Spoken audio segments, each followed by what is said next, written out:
Edward Abbey, in his monumental book Desert Solitaire, chronicles the adventures and stories of a seasonal park ranger in a place called Arches National Monument near the little town of Moab in southeast Utah during the late 1950s. The audience is introduced to Mr. Abbey as he writes at Nelson's Marine Bar in Hoboken, New Jersey, remembering his time as a park ranger in the beautiful desert of Utah. He begins the book by saying, "I would have returned the third year too and each year thereafter, but unfortunately for me, the Arches, a primitive place when I first went there, was developed and improved so well that I had to leave." The statement alludes to one of Abbey's core ideas expressed in Desert Solitaire, that nationally protected lands need to be preserved, conserved, and left wild, immune from human progress. Abbey has many fond memories of his years spent in service for the National Park Service, though he loathes the plans to pave and develop America's national parks. He writes about his first days at Arches National Monument as good times, especially the first 2 seasons when the tourist business was poor and the time passed extremely slowly, as time should pass, with the days lingering and long, spacious and free as the summers of childhood. This quote displays Abbey's brutally honest, funny, and at times depressing though enlightening style that lets the reader know he does not like people and would prefer to spend his time isolated in the desert, separated from society, with only the plants and animals to keep him company. Abbey is a monk in an age-old religion dedicated to nature, and he has found his ultimate holy land in the desert, or as he calls it, the center of the world, God's navel, Abbey's country, the Red Wasteland. Abbey is assigned to live 6 months at a time in a little tin government house trailer in the middle of Arches, where he spends his days shut off from the natural world and sealed up, encapsulated in a box of artificial and tyrannical noise.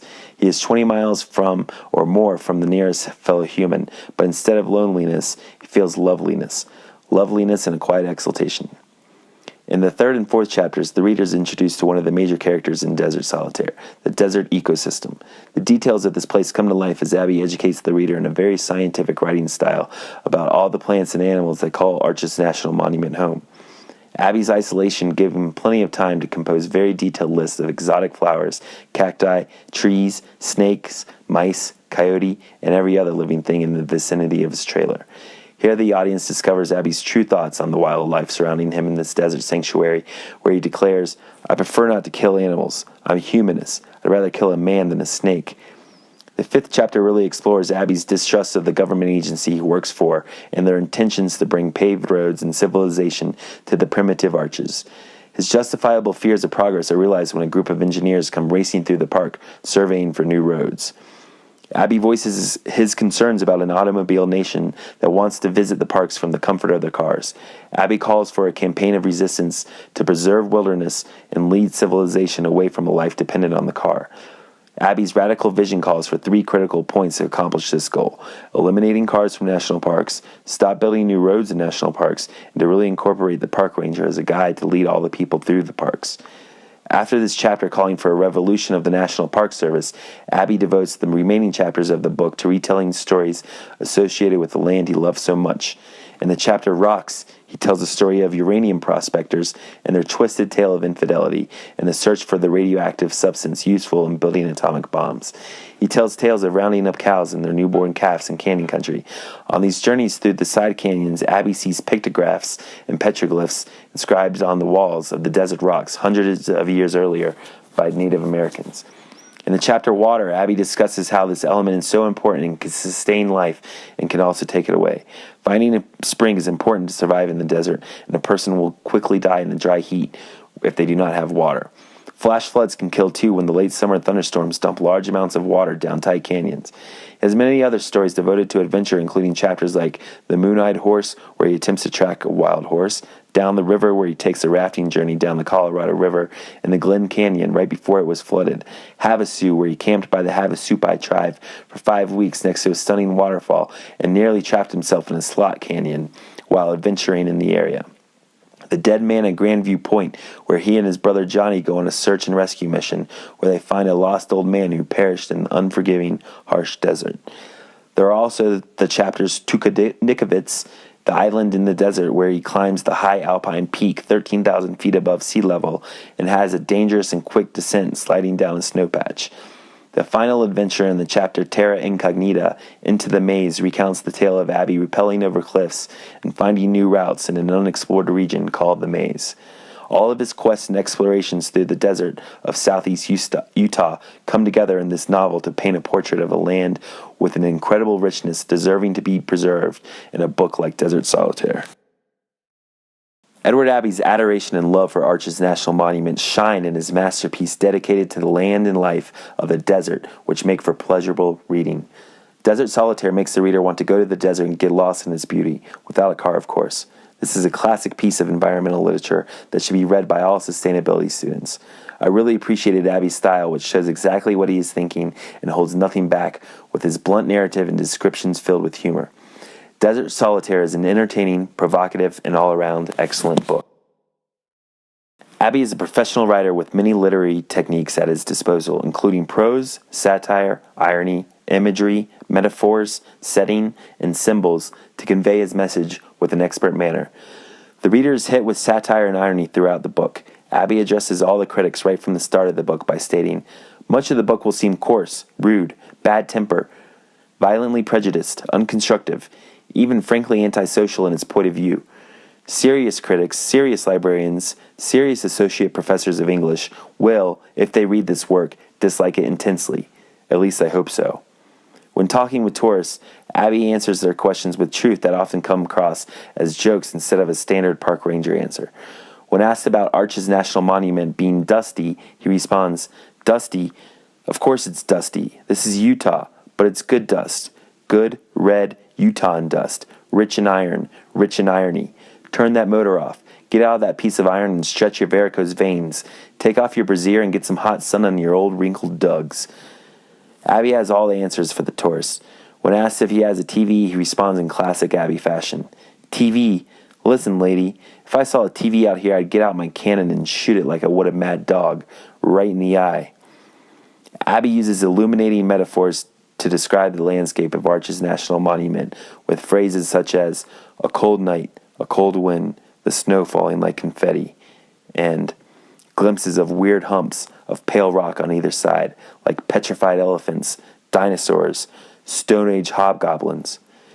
He also incorporates majestic prose into his metaphors by writing such phrases as "lavender clouds sail like a fleet of ships across the pale green dawn.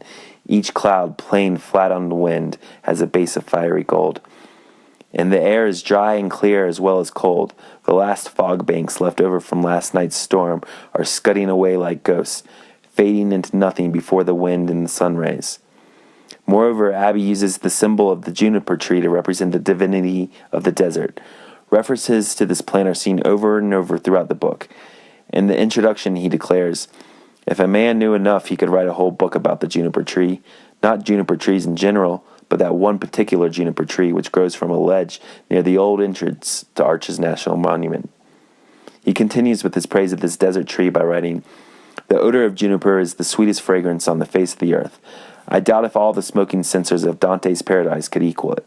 One breath of juniper smoke, like the perfume of sagebrush after rain, evokes in magical catalysts like certain music, the space and light and clarity and piercing strangeness of the American West. Long may it burn." Edward Abbey develops several critical themes in Desert Solitaire, portraying his devoted passion for defending the environment, especially the southeast desert lands of Utah. Keeping the wildlands wild and untouched by progress and civilization is a major theme throughout Desert Solitaire. Abbey militantly defends the environment against what he calls industrial tourism, where flocks of Americans descend upon national parks in their cars without ever truly seeing the beauty of such places. Furthermore, Abbey maintains the theme of complete and total reverence for nature in Desert Solitaire. The book begins with Abbey declaring that the Canyonlands are the most beautiful place on earth. Every man, every woman carries in heart and mind the image of the ideal place, the right place, the one true home, which for Abbey are the arches and all the land that surrounds them. He loves this land so much that he must leave when the threat of development and progress are on the horizon for the park. Abbey makes comparisons of his time spent in Arches to experience difficult to describe, yet very valuable to the life of a writer intent on describing the important things in life, like the grasp of a child's hand in your own, the flavor of an apple, the embrace of a friend or lover, the silk of a girl's thigh, the sunlight on rocks and leaves, the feel of music, the bark of a tree, the abrasion of granite and sand, the plunge of clear water into a pool, the face of the wind. What else is there? What else do we need? Because of Abby's great love of nature and the desert, he calls for action to preserve the land and halt the progress that is destroying the national parks in this country. He wants to eliminate motor vehicles in the park and force people to get back to exploring the parks and creating new adventures on foot, bicycle, or horse. Anything but a car. Abby writes about the lost America our forefathers knew, where the love of wilderness is more than a hunger for what is always beyond reach. It is also an expression of loyalty to the earth which bore us and sustains us, the only home we shall know, the only paradise we ever need, if only we had the eyes to see.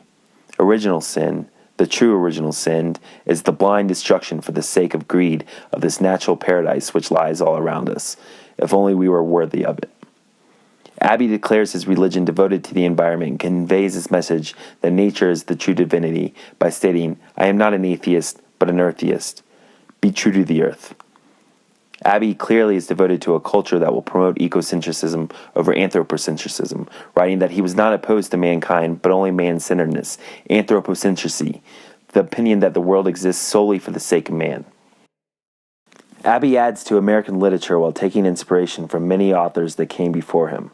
One of the biggest influences on Abby and many other writers is Henry David Thoreau. Abby captures the same romantic tone as Thoreau that defends the environment and praises the beauty of nature. Abby also shares ideas with George Perkins Marsh in his influential essay titled Man and Nature, in which he criticizes human destruction of the environment, just as Abby criticizes human progress in the development of national parks. There are comparisons to be made to John Muir's 1,000-Mile Walk to the Gulf as well. Muir's use of satire and irony to express the need for an ecocentric point of view of the world are echoed loudly in Desert Solitaire. The scientific writing style of Muir is also seen in Abby's chapters devoted to the flora and fauna of the desert.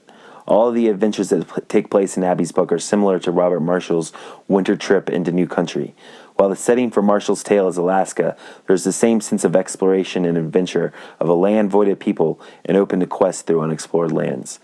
Furthermore, Abby also builds upon the spirit of Aldo Leopold's The Land Ethics call for an ethical respect of nature by writing, "We are obliged, therefore, to spread the news, painful and bitter though it may be for some to hear, that all living things on earth are kindred."